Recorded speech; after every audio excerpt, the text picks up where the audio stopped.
The wind on the Montana plains didn't whistle. It roared. It came sweeping down from the distant mountains, across miles of golden grass and scrub, pushing against Eleanor Mitchell's little silver car like a giant's hand. She had been driving for hours, the vast emptiness a shock to her system after a lifetime in the tidy, tree-lined streets of Ohio. She was a retired biology teacher, and this trip was supposed to be about wide-open spaces and quiet. But this wind was anything but quiet. It was this wild, living wind that made her pull over. Not to rest, but to feel it.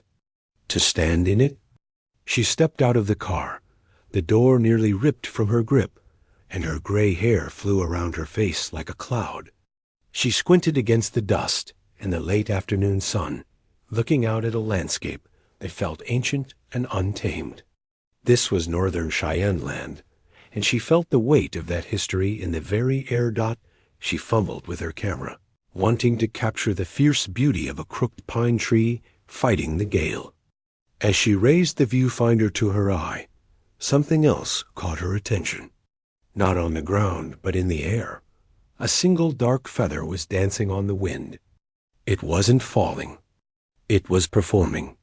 It spiraled, dipped, and rose again, carried on currents invisible to her.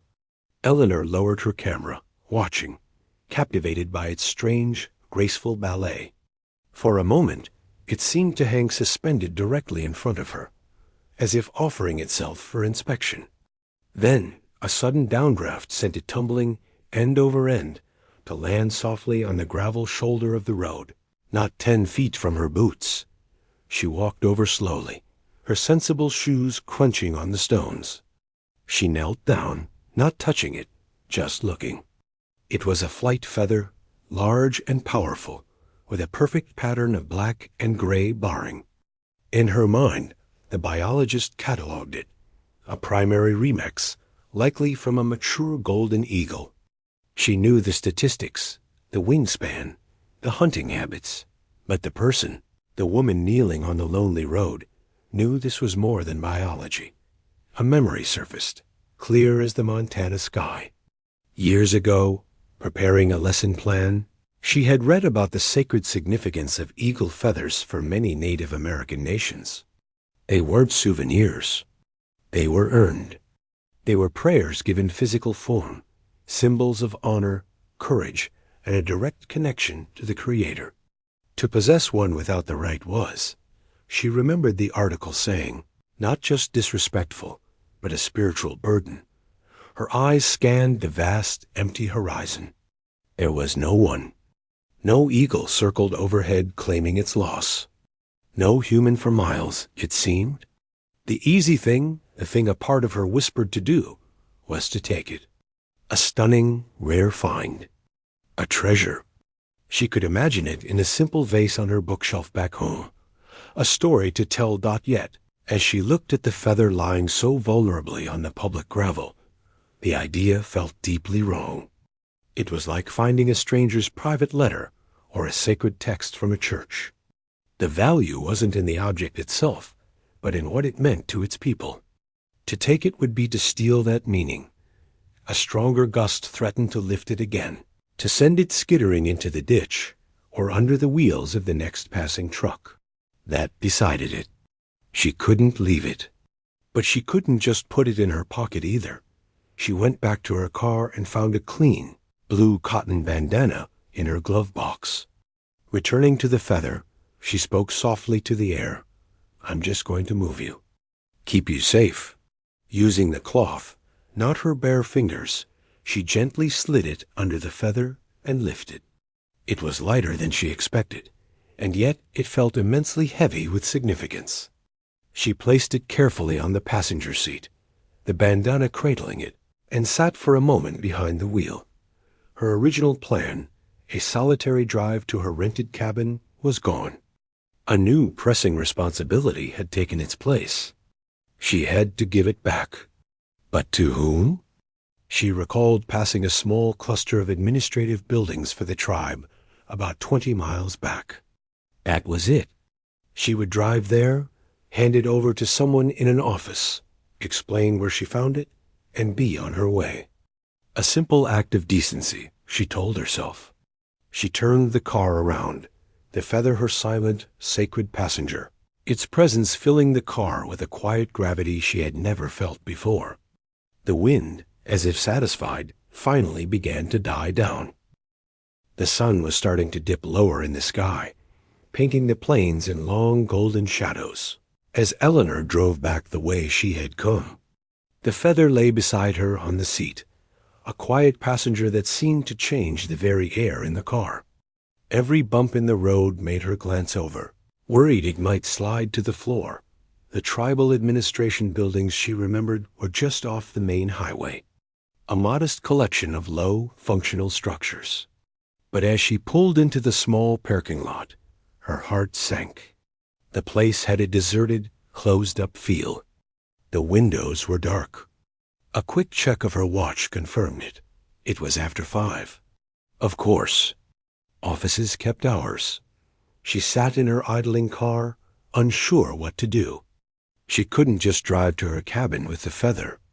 That felt like kidnapping. But she also couldn't camp out here all night. A sense of foolishness washed over her. What had she been thinking? She was an outsider, a retired teacher from Ohio, holding something she barely understood, with no idea how to properly return it. A few hundred yards down the road, she spotted the glowing sign of a small, standalone store.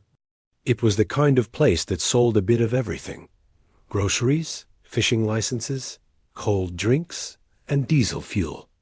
A last resort. Maybe someone there could offer advice, or at least a phone number. She parked beside a single, old pickup truck that was dusty from the fields. The air outside was still now, the earlier wind just a memory. The quiet felt heavy. She carefully picked up the bandana, holding the folded cloth with the feather inside in both hands, and walked toward the store's screen door.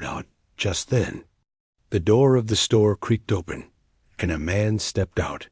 He was tall, with a lean, strong build that spoke of a life of physical work. His hair, long and black with strands of silver, was tied back. He moved with a deliberate, unhurried pace towards the old pickup truck, not giving her a glance. Something about him, a certain quiet gravity, made Eleanor's breath catch. This wasn't a decision she made with her mind. It was a feeling, a deep and sudden certainty that rose up from her gut. This was the person. Her shoes crunched on the gravel, a loud sound in the stillness. The man heard it and turned.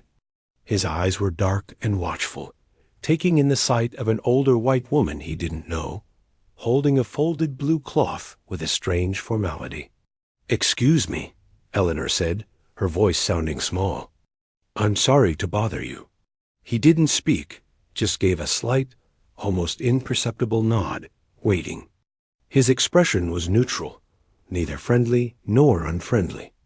It was a wall. She felt her prepared speech about offices and finding things dry up in her throat. It felt all wrong, like bureaucratic noise. Instead, without another word, she simply stepped closer and, with great care, opened the folds of the bandana in her upturned palms. The eagle feather was revealed, lying against the blue cotton dot. The change in the man's face was instant and profound. It was as if a stone mask had shattered. His eyes, which had been so guarded, widened. His breath seemed to stop. For a long second, he just stared at the feather as if he couldn't believe what he was seeing. Then, his gaze shifted from the feather to her face, searching it intently. The suspicion was gone, replaced by a look of deep, almost painful reverence. He did not reach for it. He slowly raised his own hands, palms up, an invitation, but also a question. Eleanor understood. Gently, she transferred the bandana and its precious contents onto his waiting palms.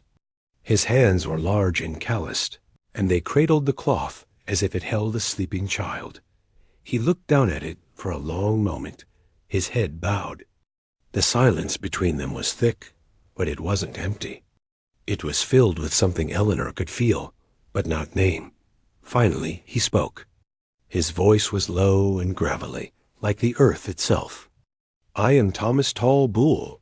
He paused, his eyes locked on hers. This is a prayer. It is a connection. It is not light."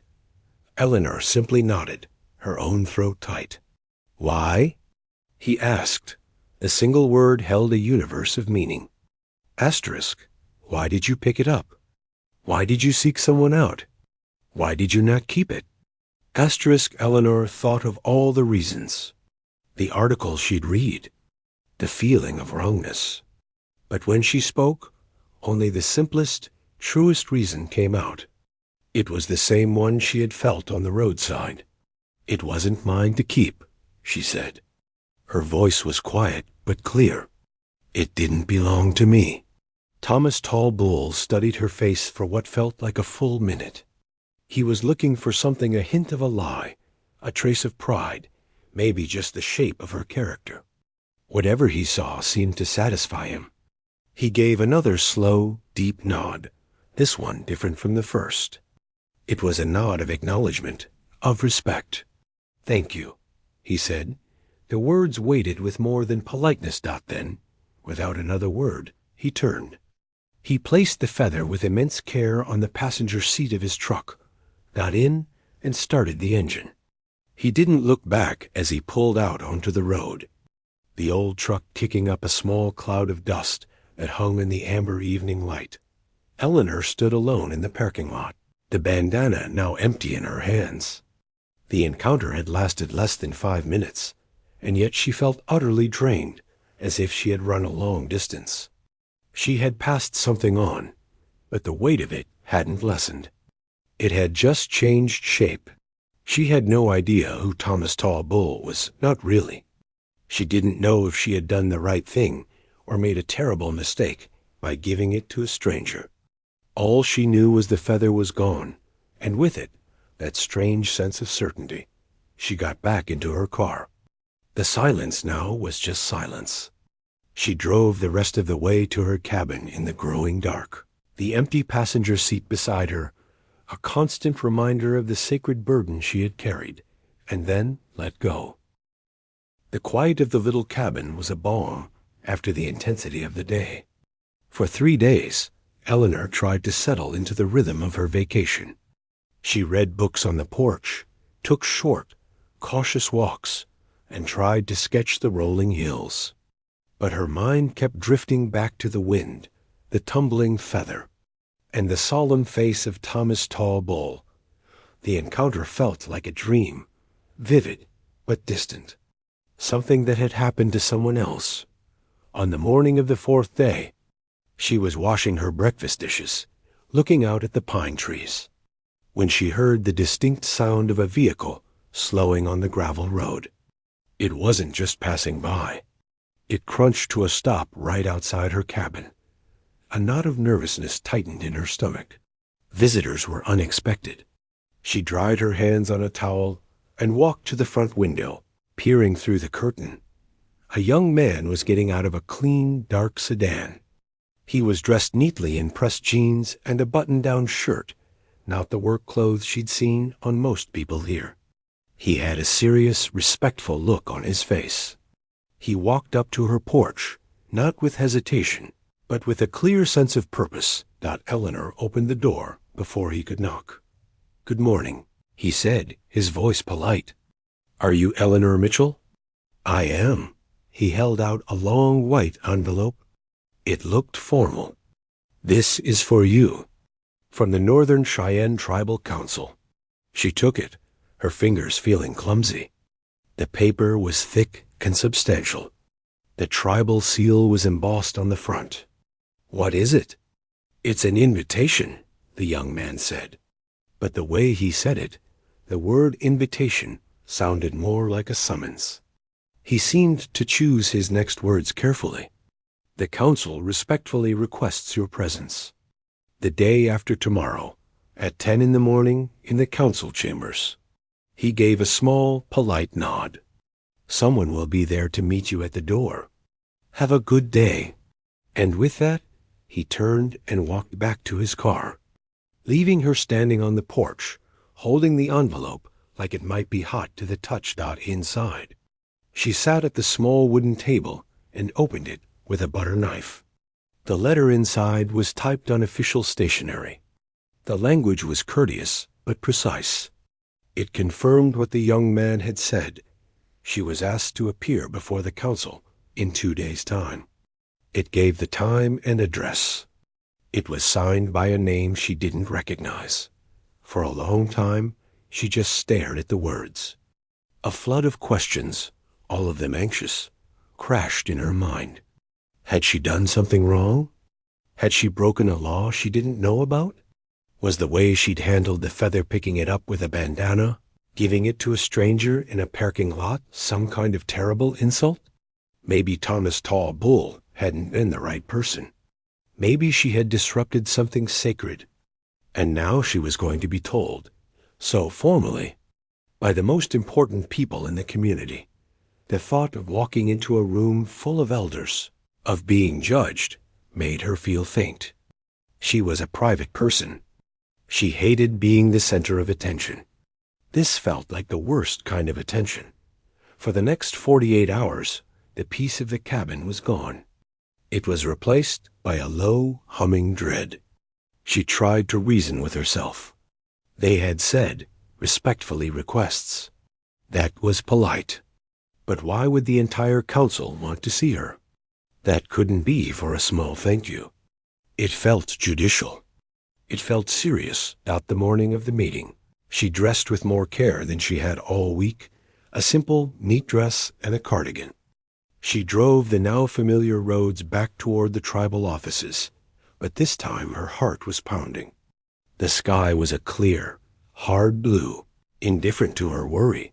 The council chambers were in a newer, larger building than the closed offices she'd seen before. As promised, an elderly woman with a kind face and silver braids was waiting at the entrance. She introduced herself as Lena and guided Eleanor inside without small talk. The halls were quiet. Their footsteps echoed. Lena stopped before a set of heavy wooden doors. She gave Eleanor a look that was impossible to read, not unkind, but not reassuring either. "They are ready for you," she said softly, and pushed the door open. The room was not large, but it felt immense. The air was still and cool. The walls were plain. The most powerful thing in the room was the people. They sat in a wide circle on simple chairs, 12 of them. Men and women, all elderly, their faces a map of long lives and deep weather.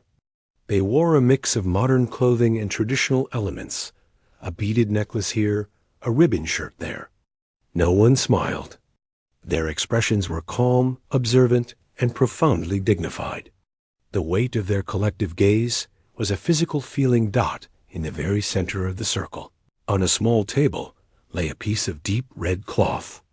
And on that cloth, resting perfectly, was the eagle feather. Eleanor's eyes found Thomas Tall Bull. He was seated among the elders. He met her gaze and gave the same slight, slow nod he had given her at the store. It was no more reassuring now than it was then. A woman at the far side of the circle, the oldest person in the room, spoke. Her voice was dry and whispery, like pages turning, but it carried perfectly in the silent space. "Please," she said, gesturing to a single empty chair placed just inside the circle, facing them all. It was not among them, but before them. Eleanor walked to the chair and sat down, her back straight, her hands folded tightly in her lap.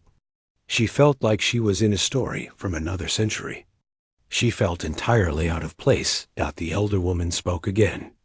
"I am Beatrice Whiteshield." She paused, letting the name settle.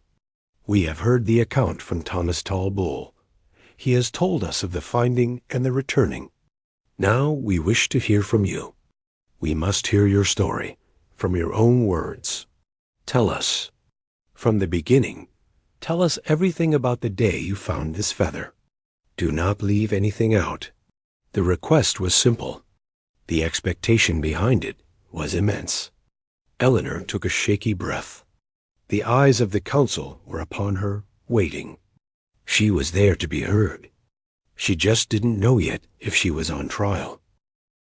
The silence in the council chamber was absolute. It wasn't a cold silence, but a heavy, listening one. Eleanor could hear the soft whisper of her own breath. The faces of the elders waited, patient as stone. They weren't staring her down. They were simply present, ready to receive her words. She swallowed, her throat dry.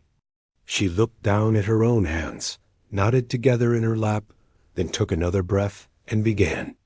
She didn't try to make it sound important or poetic. She just told the truth, as plainly as she remembered it. It was the wind, she started, her voice small at first. I'd never felt a wind like that. It was so loud. It was the reason I pulled my car over. I just wanted to stand in it, to feel it. She described the landscape, the empty road, the way the grass moved like water. She told them about raising her camera and then seeing the feather. It wasn't on the ground. It was in the air, dancing. It seemed to move on purpose, like it was being carried, not just falling. She glanced at the feather on the red cloth. It landed softly, right there on the gravel near my feet. She explained how she knelt. She admitted her first thought, the biologist's thought, naming it, classifying it. And then she confessed the other thought, the one about keeping it. For a second, I thought, no one will ever know. It's so beautiful. I could take it home. She looked around the circle, making brief eye contact with a few of the elders. Their expressions were still unreadable, but they were listening intently. But it felt wrong. It felt like finding a letter that wasn't addressed to you. A private, important letter. I remembered reading, years ago, about how feathers like this are sacred. They're not just things. I didn't know all the reasons, but I knew that much. She described the bandana, the careful way she picked it up, not wanting to touch it with her bare hands. I didn't know the right way. I just knew my way felt less wrong. She talked about driving to the offices, finding them closed, and the feeling of being lost with this responsibility. Then the store. The man by the truck. When I saw him, she said, her voice growing a little stronger, I didn't plan it. It was a feeling, a certainty. I just knew I should go to him. She recounted their short exchange, her hands mimicking the act of opening the cloth. I showed it to him. I didn't know what else to do. She repeated the question he had asked her. Why? And she repeated her answer, just as she had said it in the parking lot. I told him it wasn't mine to keep, that it didn't belong to me. She finished, her words trailing off. And then he took it, and he left. And I drove here. Her story was done. It felt small and simple in the telling, laid bare in the quiet room. She had nothing else to add. She looked down at her hands again, waiting. For a long moment, nothing happened. No one spoke.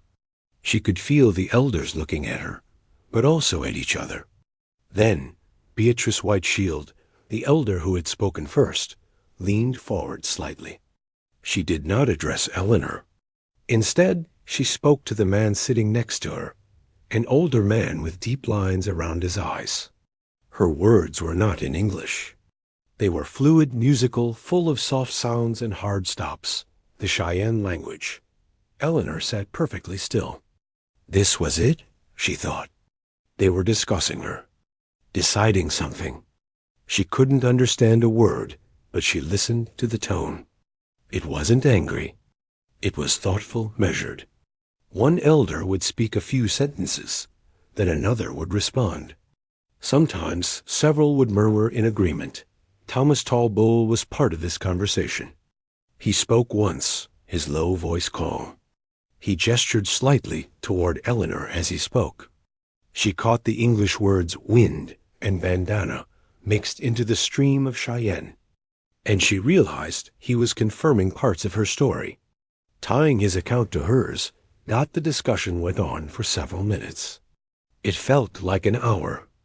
Eleanor watched the faces, trying to find a clue.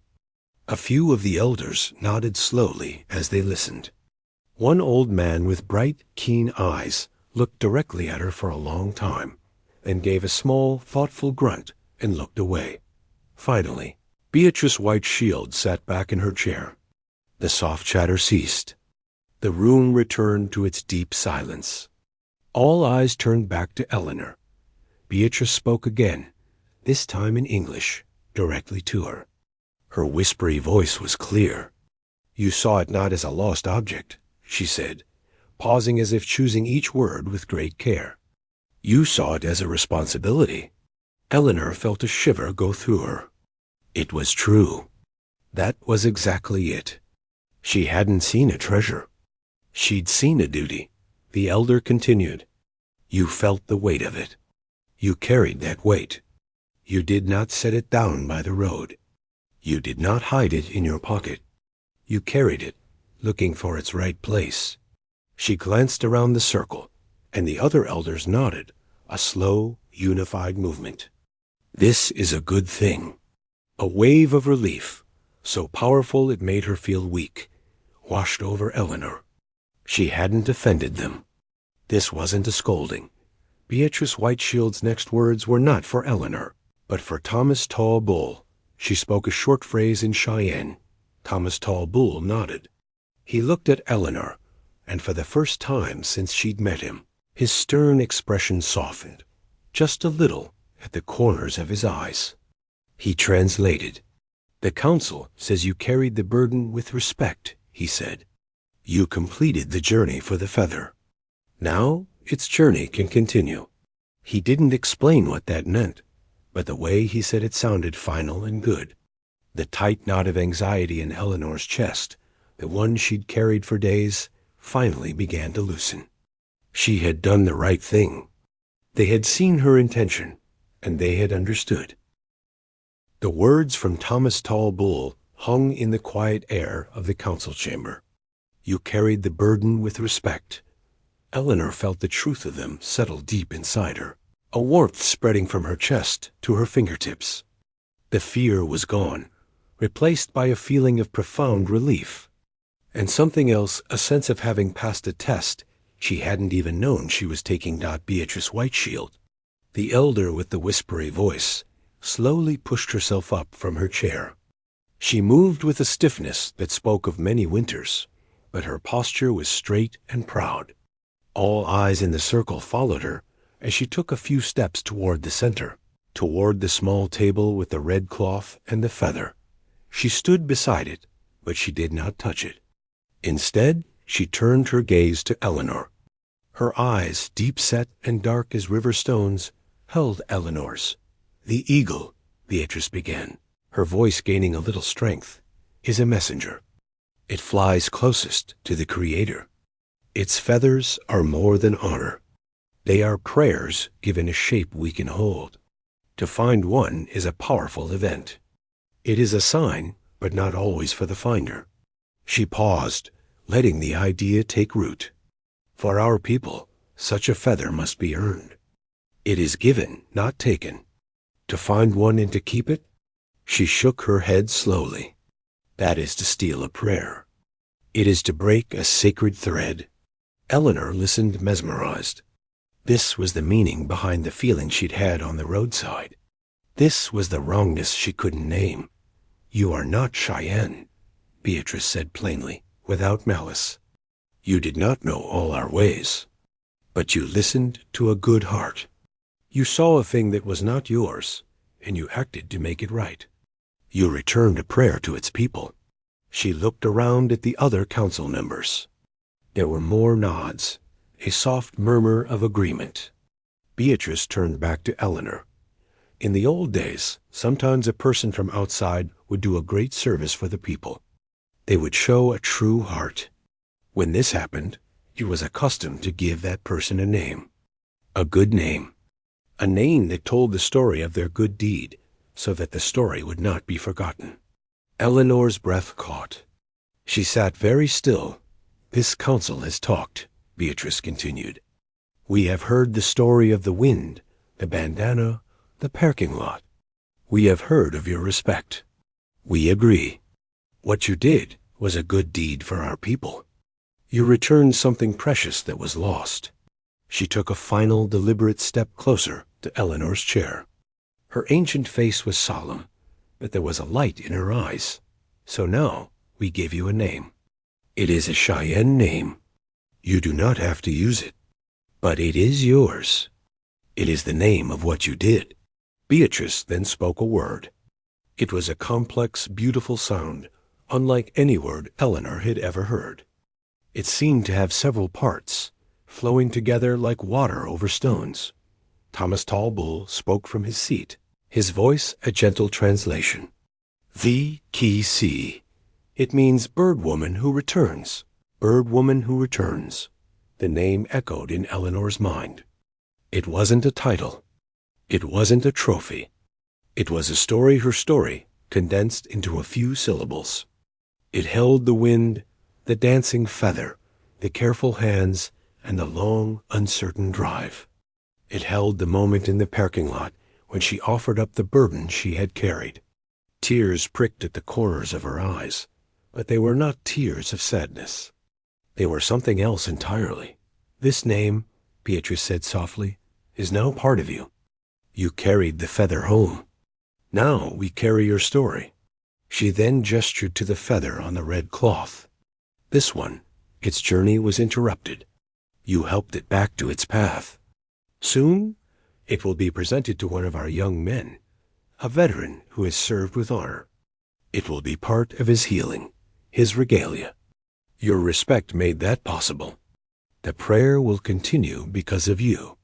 The meeting, it seemed, was over.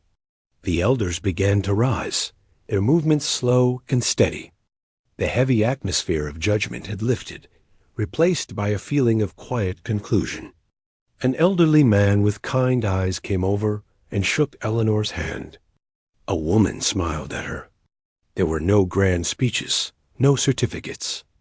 Just simple, quiet acknowledgments. Thomas Tallbull approached her last. It was a good thing you did, he said simply. Not everyone would have done it. I just followed my gut, Eleanor replied, her voice thick with emotion. Sometimes, he said, that is the same as following a good heart. He handed her a small piece of paper with the name VKC written on it, along with its meaning, so she would remember the sounds. Leaving the council chambers, Eleanor stepped out into the bright Montana sunlight.